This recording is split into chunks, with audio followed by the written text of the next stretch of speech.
Our friends in blue turned up at the garage I owned in the form of two officers in a patrol car. I watched them surreptitiously from my position under the hoist. It was unusual to see such happy-looking policemen. Their expressions turned more serious as they approached me. They confirmed my identity and said they'd some bad news for me.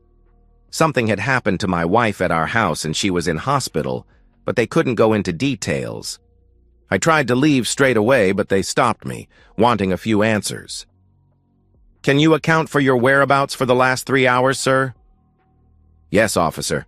I have been here all day. Just ask my two mechanics. Sorry, I did slip off for 10 minutes around 11 a.m. to get us coffees." One of the policemen wandered over to talk to Mike and Pete. The other wrote down details of which coffee shop I'd been to. "Can you show me your car, sir?" he asked. "Sure, my truck is outside." I led him outside to my pride and joy. The thorough bastard scoured the interior, then popped the hood and felt the engine. Stone cold. "Right, that's all, sir. You can go to the hospital now." There was a look of concern on my face while the staffer at the hospital explained the extent of Kate's injuries, the fact she'd received a blood transfusion, and then informed me she was being operated on now. She was expected to be out of it until the next morning. I thought it was very unprofessional for the doctor to be half smiling the whole time he was talking to me. On the way out of the hospital entrance, I was intercepted by the same two policemen who'd been to the garage earlier. They wanted some more answers. We retired to the hospital cafeteria for some much-needed coffee. They wanted to know how my relationship with my wife was. I explained that we'd met and married relatively late in life, 8 years ago. Kate worked a lucrative career as a defense lawyer with a large local firm. She was keen to have children but had resisted my pressure until now when she was almost 40, as she wanted to establish herself in her job. They asked me why it was she was at home on a weekday. I went on to explain that Kate had quit work a month ago so she could have a break before getting pregnant, a sort of holiday before at least 10 years of domestic service. I then added in summary that I loved my wife and we were fine and looking forward to a family. They asked me if I knew a John Barton. When I replied no and asked why they'd asked, they became evasive and took their leave. I knew I could rely on my guys to lock up the garage, so I went straight home. A deep sadness began to descend upon me. At the house, a couple of forensic guys and a lone detective were nosing around. The detective introduced himself and explained what he knew. He then asked me the same questions the earlier officers did, plus one new one. "Can you explain why we found a few drops of blood in the downstairs toilet, sir?" "Sorry, no idea, detective. Now, can I ask you something?" "By all means, sir." "It's pretty obvious you aren't treating this as an accident, and also that I am being treated as a suspect. If it was foul play, can you assure me you aren't concentrating on me as a subject, but are also looking for the real perpetrator?" "You can be assured, sir, we have a few lines of inquiry. My colleague is over talking to Mrs. Barton right now." "Who is this John Barton I keep hearing about?" "I'm sorry, sir. I don't think it is appropriate for me to comment." He and the forensic guys then took off, leaving me seemingly confused. I went upstairs to the master bedroom and looked on the scene of carnage. I would have been really shocked if I was looking at it for the first time. Earlier that day, at about 10 a.m. at work, I really started to think about intimacy. Nothing unusual about that. They do say that guys think about love on average 67 times per waking hour. Let me tell you, men who have been virtually cut off by their wives for a month can at least double that. Ever since Kate quit work, our 2 to 3 times a week had dropped to practically 0. Kate was either not in the mood, missing work, and depressed, or too tired. Personally, I thought it was because her life as she knew it was almost over, and she was just plain scared. Being the considerate husband I was, I didn't want to pressure her. She would get out of her funk at her own pace. I knew my life would change after kids, but realized hers would be turned upside down. I continued daydreaming about how our love life had been in the first few years of our marriage. Anywhere, anytime, anyhow. We'd made the effort to keep it fresh and new for as long as our imaginations lasted, then slowly lapsed into the automatic mode two long-term partners often slip into. I snapped out of my torpor. I knew what to do. Bring back the spontaneity. Go home right now and surprise Kate with passion. Right? Decision made. Time to clean up and get home. I told Mick and Pete I was heading out for a while. Pete asked if I could take the car he'd just finished servicing for a test drive. No worries. Arriving home, I was disappointed to see a car I didn't recognize in the driveway. Bugger, a friend visiting, scuppered my plans. I decided to go in anyway. Maybe the friend could be encouraged to leave and my plans could be salvaged. With no suspicions or attempts at stealth, I opened the front door. Immediately my hackles rose and I knew my marriage was over.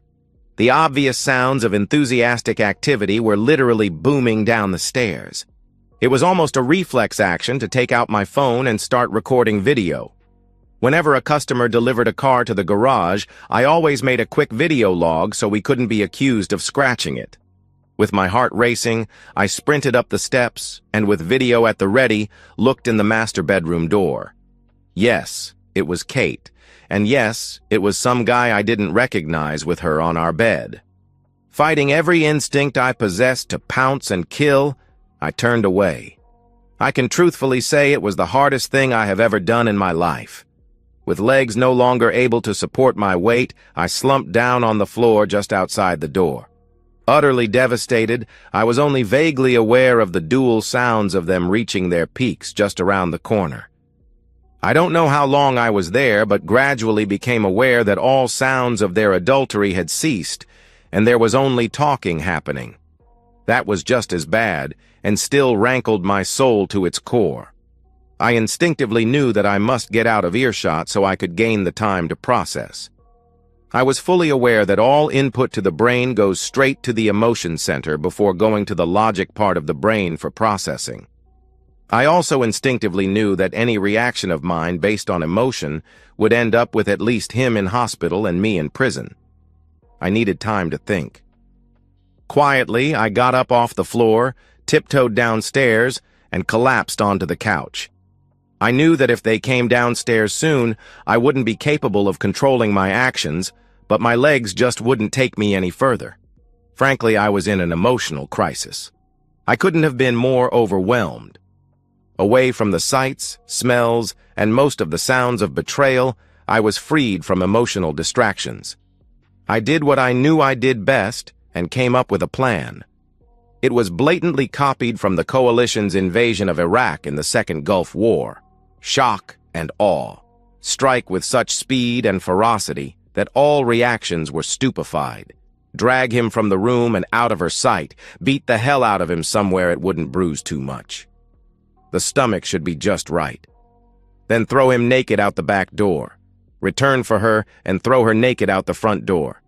That should give them the right impression and leave me with my liberty assured. With no bruising and no witness, hopefully, I would avoid the law. Luckily, I had the perfect shock and awe weapon in my workshop. 2 years ago, I'd been in the Army Reserve, National Guard, where, due to my mechanical skills, I'd been made an infantryman. Yeah, logical, right? After one weekend exercise, I'd been detailed to clean out the trucks we'd returned to base in. That's where I found an itty-bitty device that was going to come in handy now. The police call them stun grenades. Special forces call them flashbangs. Slightly larger than a normal grenade, they are basically a small canister with a lever and pin mechanism for ignition. They were specifically made for hostage rescue and were designed to do little physical damage so they could be lobbed into a room full of innocents with no lasting harm. Sure, they would blow a few fingers off if you held one in your hand, but were generally harmless. What they did do, however, was go off with an 8 million candle power flash and a 170 decibel bang. The flash alone could stun a person to extreme non-function for at least 5 seconds. My devious mind, driven by newly acquired hate, quickly formed the rest of the plan. I didn't want to damage my own house, so couldn't just lob it onto the floor, plus the noise of it hitting would alert them. I didn't want that. I retrieved the device and quickly taped a short piece of rope to it, then put a loop in the end of the rope. Thus prepared, I tiptoed back upstairs. As I got closer, I realized that stealth was again unnecessary. I could plainly hear a man's groans coming from the bedroom doorway. Stopping only to pick up my phone from the floor outside the door where I'd dropped it, I glanced around the doorframe. Obviously ready for round two, the guy was standing at the foot of the bed facing the door. Kate was on her knees with her back to me. I tried desperately to disassociate what I was seeing with any emotion I was feeling, but was only partly successful. Glancing around the corner again, I confirmed that his eyes were tightly shut. Mentally rehearsing the sequence of events I'd decided on, I then took a deep breath and sprang into action. One step into the room, looped the end of the rope around a hook on the bottom of the light fitting, leaving the device hanging halfway to the floor. Pull pin, slip into pocket, out the door again, fingers firmly in ears and eyes tightly shut. Even with my precautions, the effect was awesome. I could plainly feel the shock wave and sense the bright reflected light through my eyelids. Following the plan, I leap into the room again, ready for action. This time it was my turn to be stunned. I don't know exactly what I expected to find, but it was nothing like the scene that confronted me. Mr. Anonymous was sprawled on his back on the bed, with blood absolutely fountaining from his groin. Either nature had been extremely unkind to him, or there was some of his equipment missing. Kate was flat on her back on the floor with vacant eyes, and her mouth opening and closing like a fish out of water, face covered in blood. Confused, I retreated out into the hall again to think. My reverie was disturbed shortly afterward by twin unholy shrieks from the bedroom, followed by various thumps and doors slamming open. I was starting to realize that I was in deep trouble. My plan had gone badly right. Sorry, I meant wrong there. I looked around the doorframe once more into the scene of carnage. The guy had rolled off the bed and was curled up on the floor holding his groin, still shrieking like a banshee. Do you know how many nerves there are in a penis? Kate was nowhere in sight, but there was a blood trail leading to the bathroom. Must remove evidence. I re-entered the room, scanned it, and quickly found the detonator mechanism from the device, adding it to the rope in my pocket. I couldn't find anything else, so concluded it must all have been consumed. I started towards the bathroom, being very careful not to step in any blood, which was a big ask, I can tell you. Kate was on her knees, spewing into the toilet. I fought the urge to go and help her. I just didn't care anymore.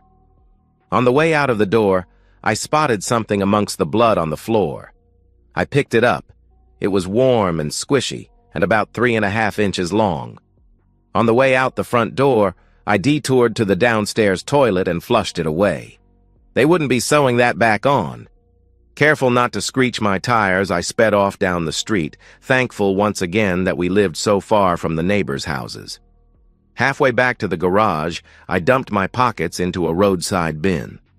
10 minutes later, I was back in the small garage that I called work. I called over Pete and Mike, the two grubby, oil-stained guys I call my employees and friends. They hurried over, seeing I was rattled. Guys, I need you to be my alibi for the last 45 minutes. What do you say? Sure, boss, came almost simultaneously from them.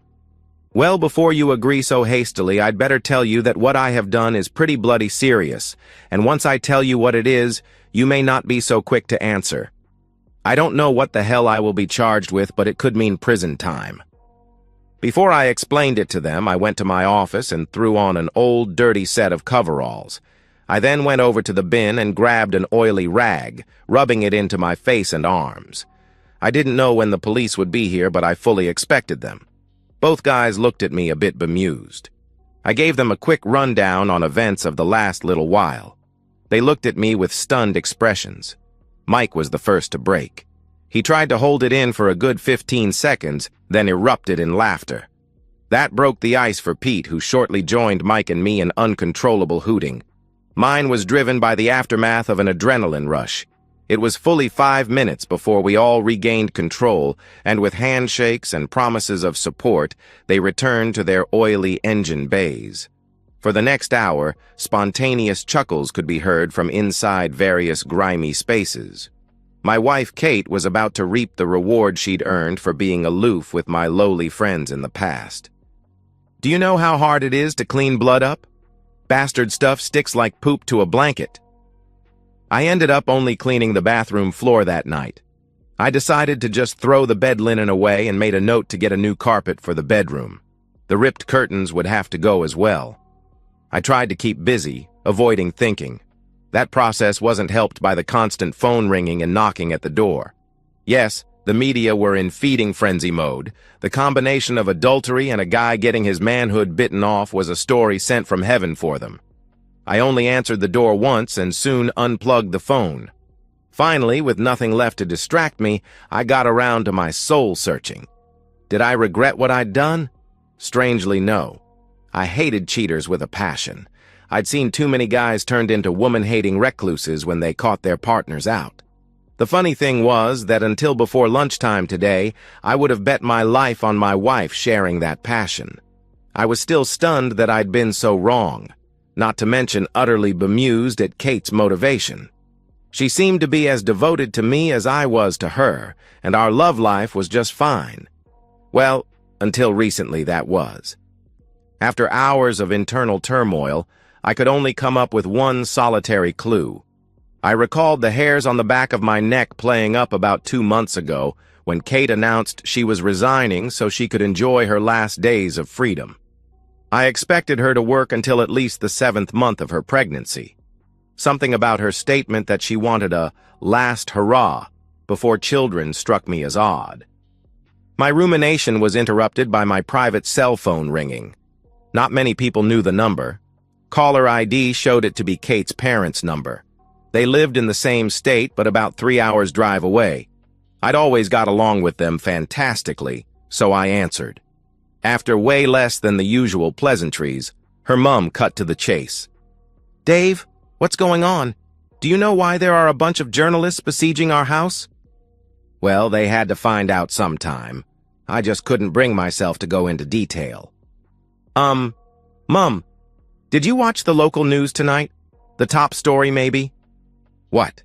The one about some unfaithful woman biting her lover's manhood off? I'd always loved her mum's colorful language and no-nonsense views on life, but hell, she wasn't making this conversation easy. Yes, Mum. Look, there's no easy way to say this, so I'll just launch straight in. The woman was Kate. Luckily, my discomfiture was cut short by a scream followed by a dial tone. As I pressed the end button on the phone, I noticed an alert on the screen. Memory full. That reminded me that I'd recorded the ending of my marriage a bare 8 hours before.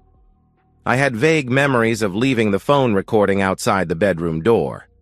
I knew that if I never discovered and believed the reason why Kate had done what she did, I might never trust another woman ever again. There was a good chance I would die a lonely misogynist, doomed to a wasted life. With desperate hope, I started the video playback. The screen showed the view I saw walking along the hall to the bedroom. I closed my eyes when it peeped through the door. I already knew what it showed. The pain was just too fresh to relive that scene yet. I opened them in time for when I'd put the phone on the floor. With no visual, just a view of the hall ceiling, I had to imagine Mr. and Mrs. Adulterer lying side by side on the bed. I couldn't make out the audio clearly, so downloaded the file to my computer and ran it through an amplifier. This is the relevant part of their conversation. Wow, Kate, that was fantastic. In fact, the last week has been great. Does it have to end today? My offer still stands. Just give me the word and I'll divorce Sarah and marry you. Yeah, like that will work. Great start to a marriage hooking up with a guy that will mess around on his wife and kids. No, I love Dave way too much to hurt him like that. Besides, he is a great husband and will make a good father. After today, I'll be Mrs. Goody-Goody's housewife. At least until the youngest of our kids goes to school. You can't love him that much. It's not him lying here with you? He questioned. No, you're wrong. I do love him dearly. The moment I met him, I knew he was my one and only soulmate. I'll never meet another.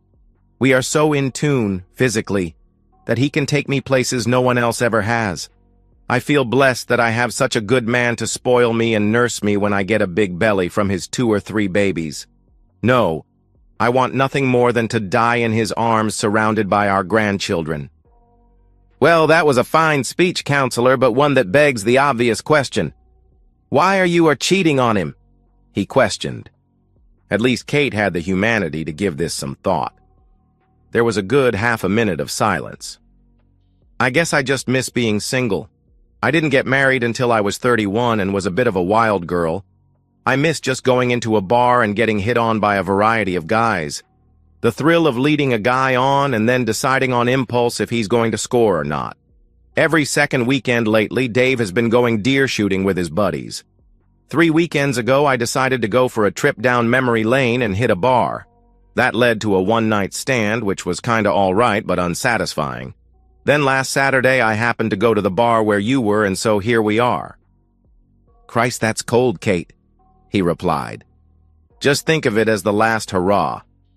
Anyway, what are you complaining about? Come here, I said it had to end today. I didn't say it had to end right now." I turned off the audio. I knew there would be no more intelligent conversation. At least now I knew I was a good lover and husband. The problem wasn't me. The next days were an anticlimax. After 2 days, the reporters demobbed and left my quiet street. I did get a phone call from a hospital administrator passing on a message that Kate would like some of her pajamas. I passed on that one. She could put up with those humiliating hospital-issue gowns. 2 days later, her father rang me.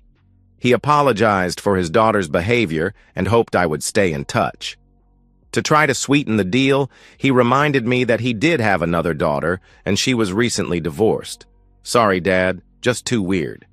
4 days after the event, it was back on the news again. He was released from the hospital. The journos had done some digging and exposed him as a serial cheater. Thus, they took some delight in announcing that although the surgeons managed to sew his manhood back on, it was very unlikely that it would achieve at least one of its designed functions. At the end of that week, I received a surprise visitor. Mrs. Barton, or Sarah, as she insisted I called her, was a fine-looking lady with sad eyes. She told me that she'd heard a rumor that I may have some evidence that may help her in her divorce case. I explained that maybe I did, but couldn't admit to it without incriminating myself.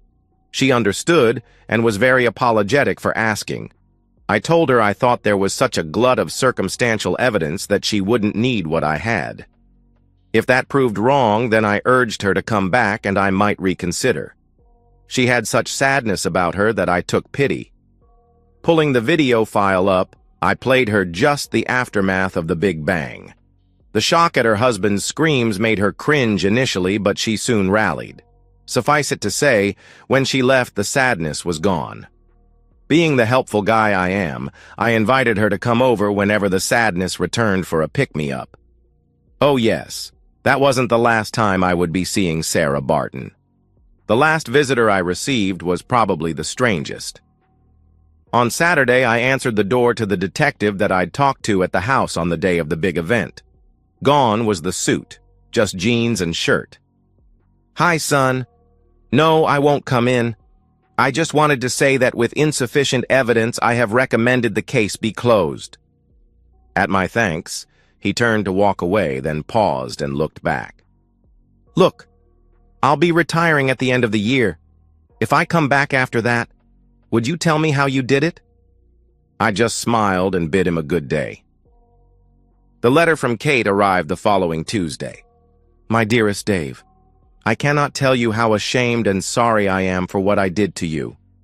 I fully understand why you haven't been able to bring yourself to visit me, and I forgive you without reservation. I never thought of the full extent of possible repercussions for my actions. I certainly never knew my parents would virtually disown me over the phone. I know that I have forever lost your love, trust, and respect, which hurts me more than I can possibly describe. I understand if you don't ever want to speak to me again, but it may help your recovery if you allow me to explain why I did what I did. Just be assured it was all my fault. It's your choice. You know where I will be for a while. The doctors say I won't be able to speak properly for a long time, if ever. They think I swallowed the tip of my tongue when I bit it off. They are telling me about some experimental stretching techniques that may restore some function. I hope it works, so I can at least return to my career as some distraction from the dreary, loveless, childless future I now face. Ask for anything you like in the divorce, and I will sign it. If you could find it in your heart to keep me on your medical insurance for the near future, I would be eternally grateful. Goodbye, my love. I wish you nothing but happiness in the future. I hope I haven't totally wrecked yours as well. Yours, Kate. I must say, the letter moved me. So much so that I immediately decided to reverse a previous decision. I thought long and hard. Dang it. I would drop her pajamas off at the hospital. Now where are Mick and Pete's phone numbers? I owe them a beer. A keg each should do it. And that's the end of today's story. If you enjoyed it, please give this video a thumbs up and drop a comment below. Your support helps the algorithm push my content further. If you're new to the channel, don't forget to hit that subscribe button. It really helps me keep creating more stories for you. Thanks for watching, and I'll see you in the next one.